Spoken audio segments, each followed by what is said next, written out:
ዘንድ አይቻለውም። ክቡር መልአከ ዳዊት ሳሙኤል የሀገረ ስብከታችን ዋና ሥራ አስኪያጅ፣ ክቡር አባቴ ሊቀ አስተርአየ ካሳ የዚህ ታላቅ ደብር አስተዳዳሪ፣ ክቡር አባቴ መልአከ ሰላም ሳሙኤል ባየ የሙኒክ ቅድስት ማርያም ቤተክርስቲያን አስተዳዳሪ፣ ክቡራን አበው ካህናት፣ አባቶቼ፣ አበው ዲያቆናት፣ እናቶች፣ ወንድሞች፣ እህቶች ሁላችሁ እንደምን አደራችሁ? እንደምን አደራችሁ? ለቸርነቱ ወሰን ገደብ የሌለው የበረከት ባለቤት የዘመናት ጌታ ሁሉን በጊዜውና በሰዓቱ የሚያከናውን የወደደውን ያደርግ ዘንድ ከልካይ የሌለበት እርሱ የሰራዊት ጌታ ስሙ ከፀሐይ መውጫ እስከ መግቢያ ድረስ የተመሰገነ ይሁን። የንጽሕተ ንጹሐን የቅድስተ ቅዱሳን የአማላጃችን የወላዲተ አምላክ የበረከት እመቤት ንጽሕት ቅድስት የሆነችው ወላዲተ አምላክ ስሟ የተመሰገነ ይሁን። ክቡር አባቴ ሊቀ ጠበብት እንደተናገሩት አጠር ላለች ደቂቃ ነው የምንነጋገረው። ዝምታችሁን እለምናለሁ፣ እናሰማለሁ። አንድ ባሪያ ለሁለት ጌቶች ይገዛ ዘንድ አይቻለውም። ሁለት ጌቶች የተባሉ በማቴዎስ ወንጌል ላይ ተመዝግቦ እንደምናገኘው ምዕራፍ 6ን ስናነብ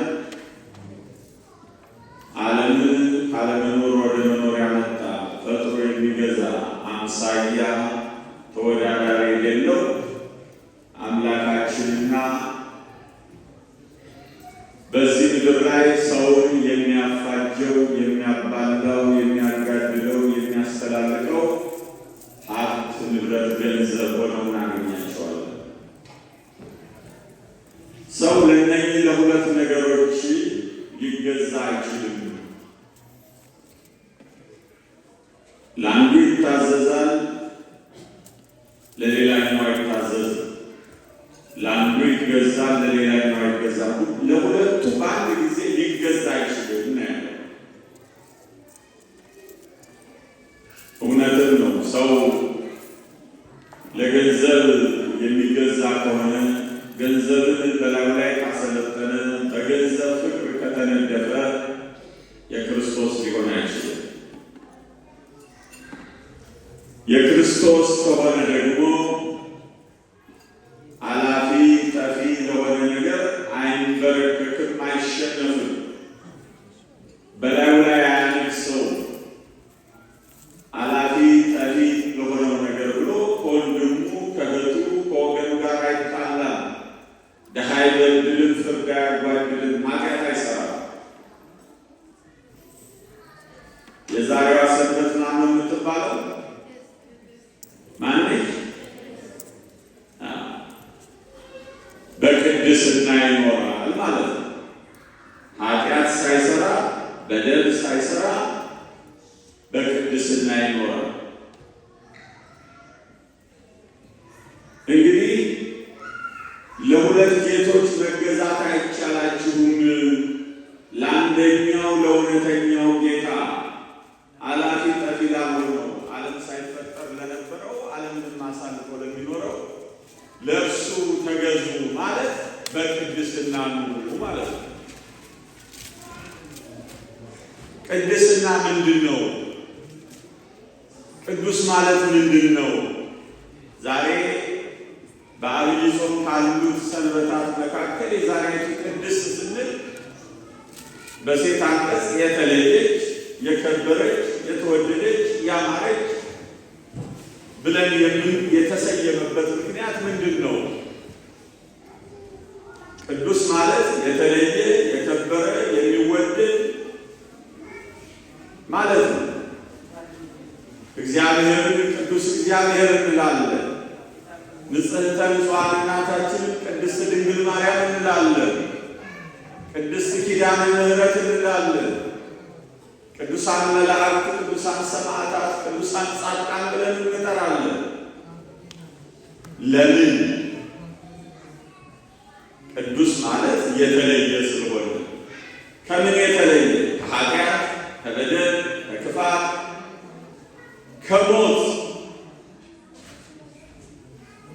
ሰውን ከሰውነት ተራ አውጥተው አውሬ ከሚያደርጉ፣ ሰውነቱን ከሚቀሙት፣ ክብሩን ከሚቀሙት፣ ከልዕልናው ከሚያዋርዱት ነገሮች የተለየ በክብር የሚኖር በቅድስና የሚኖር ተፈጥሮን አክብሮ የሚኖር ማለት ነው። በዚህ ደረጃ የምንኖር ከሆነ እነሆ ለሁለት ጌታ ሳይሆን ለአንድ ጌታ ለፈጠረ ሥጋውን ቆርሶ ደሙን አፍስሶ ላዳነ ለእኛ ሲል ከንጽሕተ ንጹሐን ከቅድስተ ቅዱሳን ከድንግል ማርያም ሥጋ ነስቶ ሰው የሆነው የእርሱ ልጆች የእሱ አገልጋዮች ሆነን እንኖራለን ማለት ነው። ቅድስና የክርስቲያኖች መለያ ነው።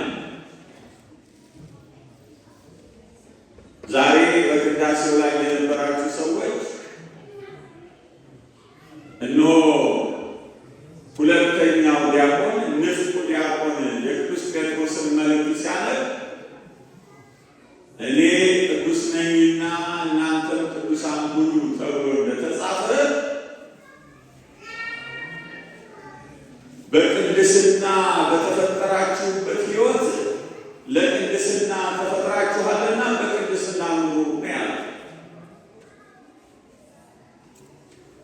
አንደኛ ጴጥሮስ ምዕራፍ 1 ከቁጥር 13 ጀምሮ ብታነቡ ታገኙታላችሁ።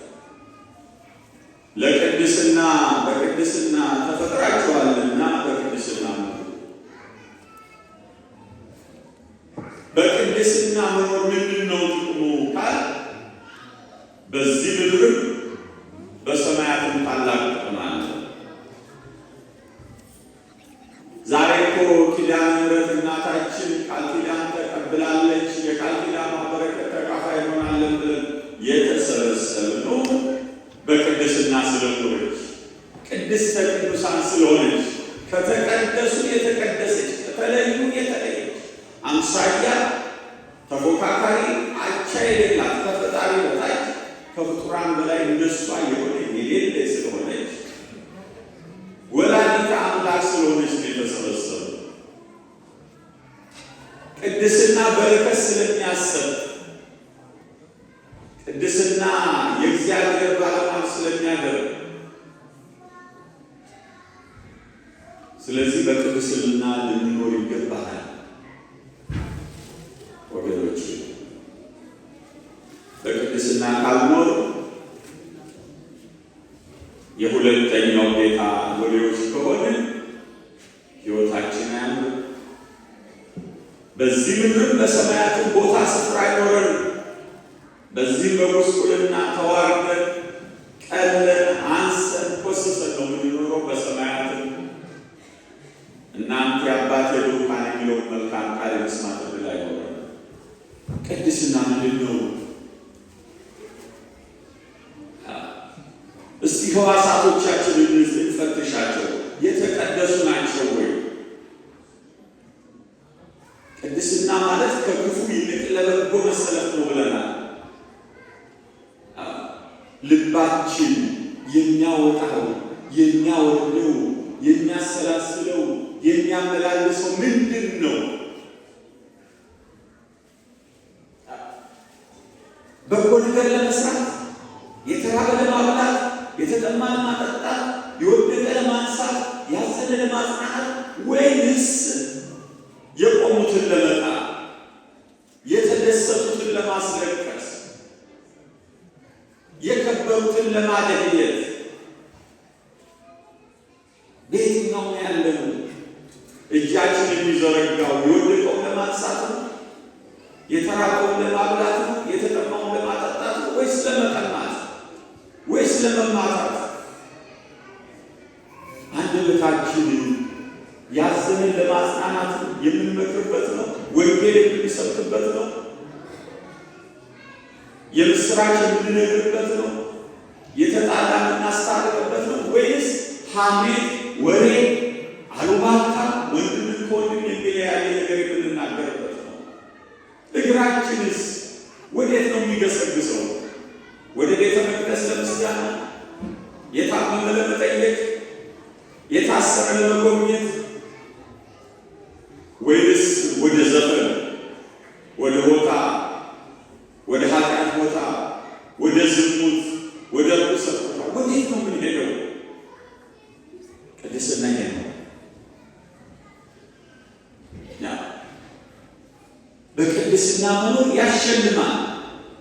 እነሆ እመቤታችን ቅድስት ኪዳነ ምሕረትን እነሆ ከሰማይ ሆኖ ተመለከተ፣ አሻተተ፣ አየ፣ እንዳንቺ ያለ አላገኘም ነው ያለው። በቅድስና ስለነበረች፣ በንጽሕና ስለነበረች።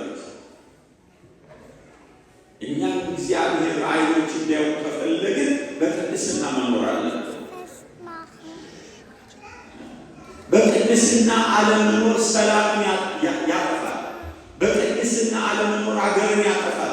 በቅድስና አለመኖር ታቦትን ያስማርካል። በቅድስና አለመኖር ቤተ መቅደስን ያፈርሳል።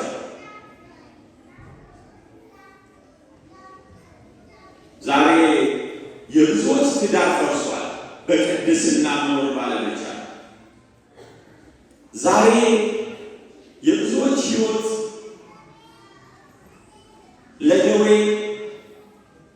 ለሕማም፣ ለስቃይ ተላልፎ ተሰጥቷል በቅድስና መኖር ባለመቻል። እንዴ ምን እያለ ነው ይሄ ሰውዬ? በቅድስና እየኖሩ የችግር የገጠማቸው የሉም ወይ ትሉ ይሆናል። አሉ። የእነሱ ለበረከት ነው፣ የእነሱ ለክብር ነው። ስለ መልካም ነገር ስለ ክፉ ነገር ብትጎሰሙ ምን ጥቅም አለው? ስለ መልካም ነገር ብትጎሰሙ ለክብር ነው ተብሎ ተጽፏል። ስለዚህ ዛሬ የኔና የእናንተ ሕይወት ቅድስና ለቤተ ክርስቲያናችን አንድነት፣ ለቤተ ክርስቲያናችን ሰላም፣ ለቤተ ክርስቲያናችን እድገት ወሳኝነት አለው ወገኖች። ለሀገራችንም እንደዚሁ እኛ በቅድስና የምንኖር ስንሆን አገራችንን የእግዚአብሔር በረከት ይጎበኛታል። እግዚአብሔር ከጠላት ይጠብቃታል። እግዚአብሔር ከቸነፈር ይጠብቃታል። እግዚአብሔር ከመተላለፍ ይጠብቃታል። ቤተ ክርስቲያንን እንደዚሁ ዛሬ በቤተ ክርስቲያን ላይ የምታየው ትርምስ፣ በሀገራችን የምታየው ስቃይ ትርምስ እንዲሁ የመጣ ይመስላችኋል? ቅድስና ከማጣት እኮ ቅድስና ከማጣት የተወለደ በቅድስና መኖር ካለመቻል የመጣ እኔ ቅዱስ ነኝና እናንተ ምን ሁኑ? ለዚህ ነው ዓይን ይጹም፣ ጆሮ ይጹም፣ አፍ ይጹም፣ እጅ ይጹም ያለች ቤተ ክርስቲያን። ጾም ማለት መከልከል ማለት ነው፣ ካልተፈቀደ ነገር። ቅድስና ማለት ያልተፈቀደ ነገር አለማድረግ፣ በተፈቀደና በታዘዙት መኖር ማለት ነው። ቅድስና ማለት ሰው ያልተፈቀደለትን ያልታዘዘውን የሚያደርግ ከሆነ ከቅድስና ወጥቷል። በወንጌል እንዲህ የሚል ቃል ተናግሯል መድኅን ዓለም። ከዓለም ልለያችሁ እንጂ ከዓለም ላወጣችሁ አልመጣሁም። ብዙዎቻችን ምንድን ነው እኔ መልአክ ነኝ እኔ እንዴት እችለዋለሁ የምንል ሰዎች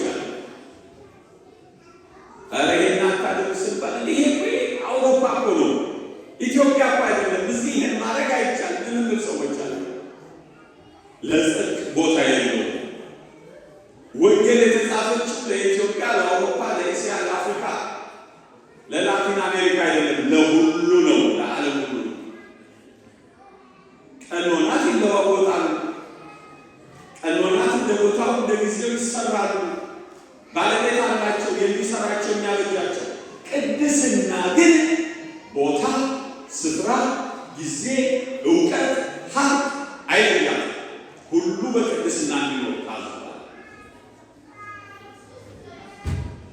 በቅድስና መኖር ካልቻል እንወድቃለን።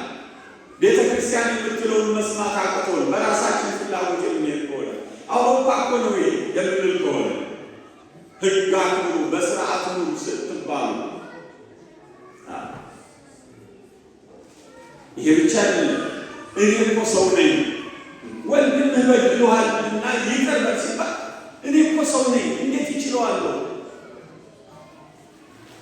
እኔ እኮ ክርስቶስ አይደለሁም የምንል ሰዎች አለን። ባለቤትሽን ይቅር ለማለት፣ ባለቤትህን ይቅር ለማለት፣ ባልደረባ አደግህን ይቅር ለማለት፣ አብሮ የሚያገለግለውን ካህን ይቅር ለማለት፣ አብራሽ የሚዘምረውን አብሮሽ የሚዘምረውን የሰንበት ተማሪ ይቅር ለማለት ታቦት ይውጣልኝ የምትሉ ሰዎች አሉ፣ የምንል ሰዎች አሉ። በአንገቴ ካራ እንላለን። ቅድስናችን የቱ ጋር ነው?